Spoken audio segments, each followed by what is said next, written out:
Greetings everyone, this is Violet here, and I had a thought recently.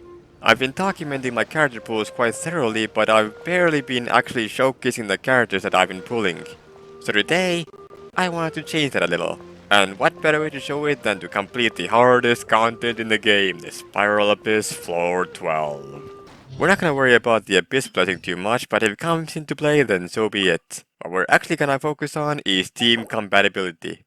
On the third side, on floor 2, we're gonna need a bow character to shoot down the Drake. On floor 3, we're gonna need both Dendro and Electro to reveal the Matrix. And on floor 1, we're gonna need good AoE and survivability against the concentrated beasts. So the team we're gonna go for is Nahida, Xingqiu, Fischl, and Baizhu. On the second side, every single floor requires good AoE and enemy clumping, as well as survivability. But we don't want to use shields, especially since floors 1 and 2 can be quite time constrained. So my team of choice here is gonna be Ayato, Bennett, Xiangling, and Kazuha. I will also show my character builds at the end of the video if anyone's curious. For the third side of floor 12-1, we have two waves of enemies. The first wave is a whole bunch of mechanical arrays. You want to try to take them out as quickly as possible, and you want to do that by clumping them up as much as possible as well. These small guys with the shields can be quite annoying, especially if they put their shields up, because then they will take less damage, even if you're attacking from behind them. And sometimes they just refuse to die, like this guy right here that still survives with a sliver of HP left. The concentrated beasts they are quite annoying. They can knock you around everywhere. Luckily, Baizhu has a shield. The shield may not be the strongest, but it can withstand some hits and it can help with some resistance. It can help you from being knocked around too much, which allows you to do a bit more damage a bit faster, which is something you really want for this floor because there are lots of waves of enemies. Also, Baizhu brings in some great healing, so you can actually survive this floor with some amount of HP remaining. And this last guy should be dead, alright. For the second side, there's three waves of enemies. The third side has three mushrooms. The mushroom on the very right, the green one, can fly. Luckily, we have attacks that can take care of them. And Ayato should be able to finish them off without too many problems. These two Kairagiri, you want to defeat them at the exact same time, which can be quite difficult because they can charge around everywhere, and it can be quite a nuisance to kill them at the same time, especially right here, where your attacks may focus in on one enemy when you want to get them both at the same time. Luckily we got them both at the same time, so that's not a problem. And we have another wave of concentrated beasts. The problem with this one is they can kill you quite easily, and Bennett's burst has an area. They can knock you out of that area. Bennett's burst does not give you resistance. So you want to use as many invulnerability frames here as possible, while also making sure to use Bennett's field to actually survive. Also, the beasts will sometimes leave behind a little thing. You want to get rid of that thing by applying elements onto it, and that will stun the enemies and take out some of their HP. For the third side of floor 12-2, there is a Drake. The Drake will immediately start to fly the moment it gains consciousness, so you want to shoot it down. You can have two of those things on the sides, or a thingy in the center that you have to shoot at with your bow character. And now you just wail away at it as much as possible. There's nothing much more to say about this other than it's just one of those DPS checks. Just make sure to have all of your elements active at all times. And yeah, survivability should not be a problem here because this thing deals no damage, and Even if it does, it doesn't deal a lot of damage, and its attacks can be quite easily dodged. If you can defeat it before it starts flying again for a second time, that would be fantastic, but I just barely don't have enough DPS. And I cannot seem to hit the things. Please hit the things. There we go. Luckily the time crunch for this floor is not too big of a problem, but it still would have been nicer to do it a bit quicker. Oh well. That's that done. For the second side, these three Hilichurl rogues are really annoying. They are just far enough away from each other to not want to group up very easily.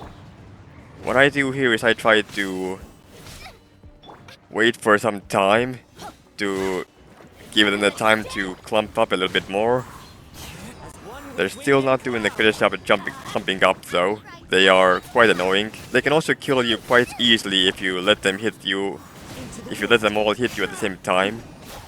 So watch out for that. They are also quite tanky, surprisingly enough, so it will take you a bit of time to take them out.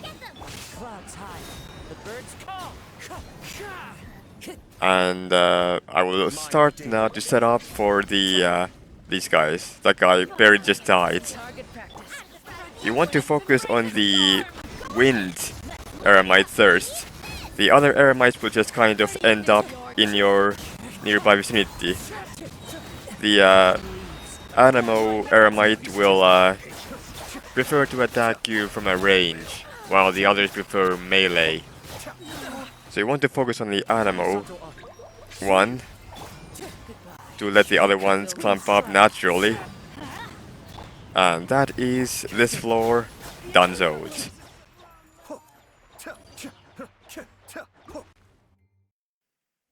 For the third side of floor 12-3, we've got the Matrix.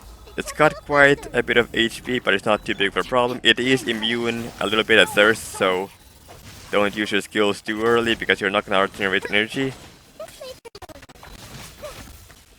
And once it goes invisible, you want to look for where it is. This time it requires some electro, and now you just wail away at it.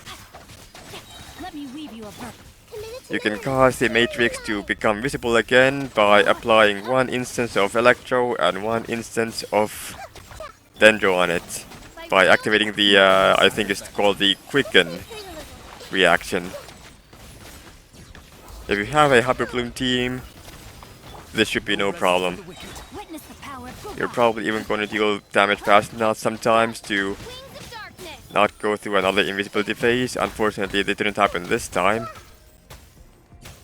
Good thing you can see the guy, because Nahida just puts a flower on it. And there you go. For the second side, these three guys do quite a bit of damage, so watch out.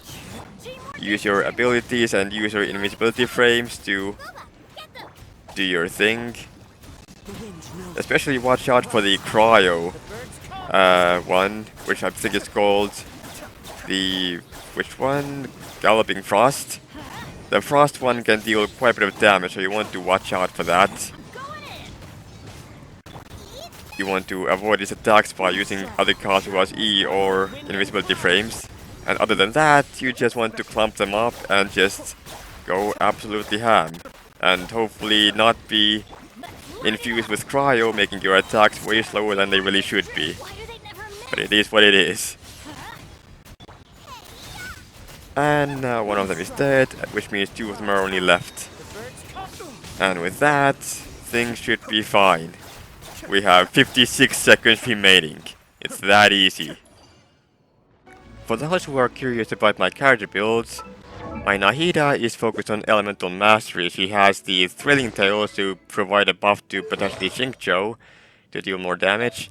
She has the 4-piece Deepwood memories to increase dendro damage for hyperbloom, and talents are 999. Xingqiu is the usual with the sacrificial sword.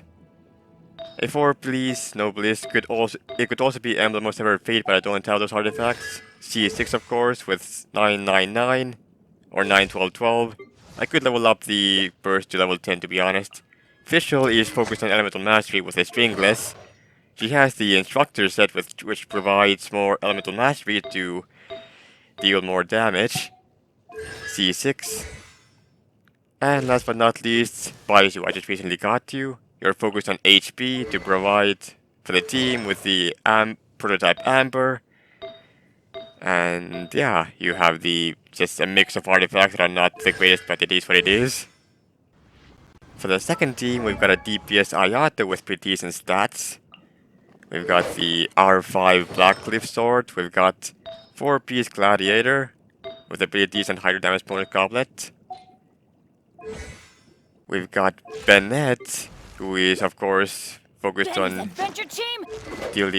providing support. We have Subfoot Blade. One day we're going to get a 5-star sword. Today is not the day. And of course, no bliss obliged, the usual. C6 because yes. Level 10, level 13 elemental burst.